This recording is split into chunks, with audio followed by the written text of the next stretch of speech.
All right, so we talked about in the last video how, well, for starters, we have three broad classes of reactions for reaction mechanisms for ligand substitution reactions. We have associative mechanisms, dissociative mechanisms, and interchange mechanisms. All of those can be associatively activated, which means the rate-determining step is ligand association. If they are, they will show a strong dependency upon their rate upon the incoming ligand. So you can see there's this difference of 10 to the 9th and between methanol and bisphosphine. And we rationalize this by saying the softer bases react faster to form complexes with the softer acid platinum 2+. So you can see like phosphine is softer than ammonia, so it's faster. Iodide is softer than bromide, it's softer than chloride, it's faster, and so forth.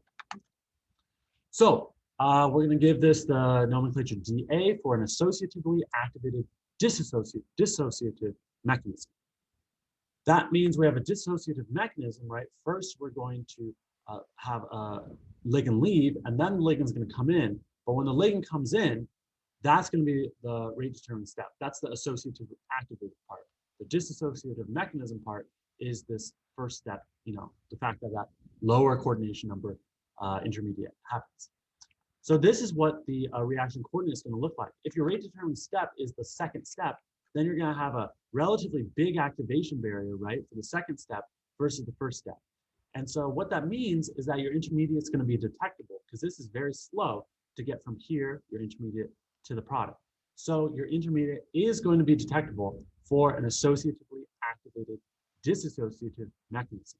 So if you can detect the intermediate and it has a strong dependency upon the nature of the incoming ligand, the rate does, that's good evidence that you have a DA type mechanism.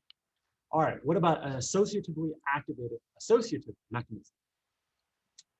Well, that is going to be now associative mechanism. The first step, right, going to the higher coordination number is going to be the rate determining step.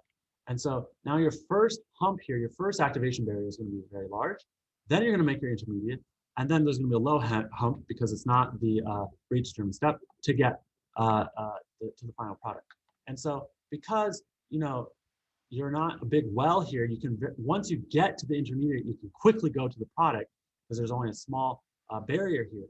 You're not going to be able to detect your intermediate. Your intermediate is just not going to last long enough.